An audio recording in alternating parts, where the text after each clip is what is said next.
When my son was very small, around 4 or 5 years old, well, maybe younger than that, because I don't think he had started kindergarten yet, he got into a fight with his sister over their iPad. And when she wouldn't give him the iPad as quickly as he thought she should, well, he snatched it. And in the snatching, he accidentally flung it.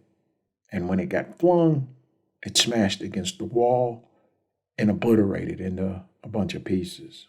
When me and his mother confronted him about his behavior, he said that it wasn't his fault. He said that it was his sister's fault because she wouldn't give the iPad up. So he didn't see how he was to blame. We quickly corrected him of this notion. Children blame their feelings and behavior on whatever it is that upsets them. That's called immaturity. And kids are supposed to be immature. It's up to us adults to teach them that this is wrong and that even being a kid is no excuse for lashing out just because you feel a certain way. There are just some things in life that are true, things that perhaps should be taught in school that aren't, things that definitely should be taught at home that often are not, things that every man, woman, and child on this planet should know. One of those things is everything that happens in your life is your responsibility. Now, I've talked about this before on this channel, but I keep coming back to it because it's at the root of so many problems that people have in today's society. And it's because no human being alive can truly claim any sort of personal growth without also taking personal responsibility for whatever happens in their life. Now comes the part where you're all going to say to me, but look at all the crappy things that have happened to me.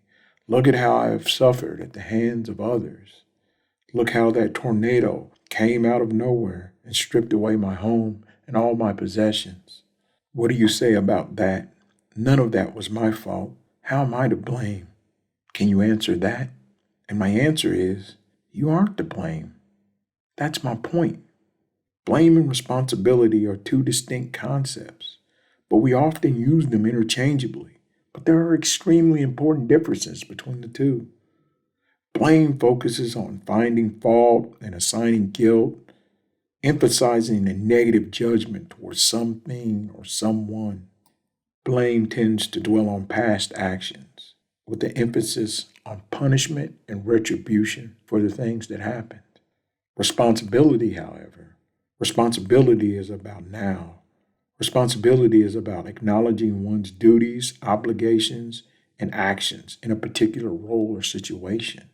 Responsibility entails moving forward. It's all about accountability. It's all about learning from your mistakes. You see, our society has made a terrible, terrible error. It loves those who suffer and hates those who thrive.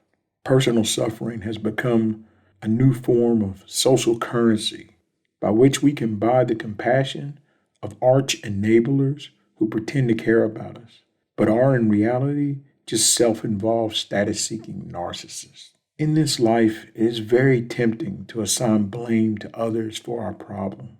However, when we do this, we inadvertently give away all our personal power and become enslaved by our own victimhood.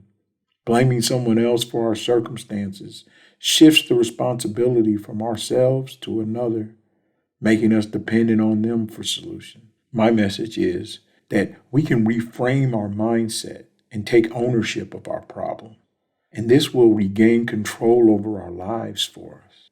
Blaming others may provide temporary relief, but true liberation lies in acknowledging our power to change and grow.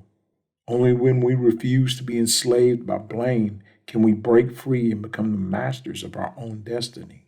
Most people figure this out as they get older and move into adulthood. They know if they were to walk off their job and never show up, that they would get fired, even if they had really good reasons. Your boss might let you slide 1 or 2 times, but try not showing up for work for a month. You're going to get let go.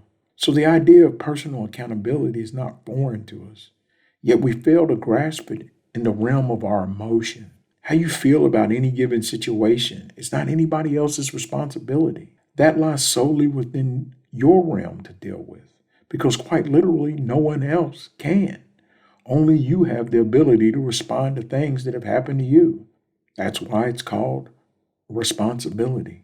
You have to decide how to handle any situation that may arise in your life. Say your spouse cheats on you and you fly into a rage and punch all the windows out in your house. It's your fault, not theirs, that evening when you're getting rained on and the cold winds are chilling your bones. Were they wrong for what they did? Yes, 100%. But they can only be held accountable for what they did, just like you must be held accountable for what you do. Look, I want to make this clear. I'm in no way advocating that perpetrators of criminal, heinous, or malicious acts go unreported, unconfronted, or unchallenged. Quite the opposite. I'm a huge believer in justice. All I'm saying is that after the confrontation, it will be left to you to pick up the pieces of your life. And sitting around blaming others for how you feel and what your life has become won't serve you very well. Blame enslaves you. Personal responsibility frees you. Trust me on that. I know. Thank you for listening. Have a wise day.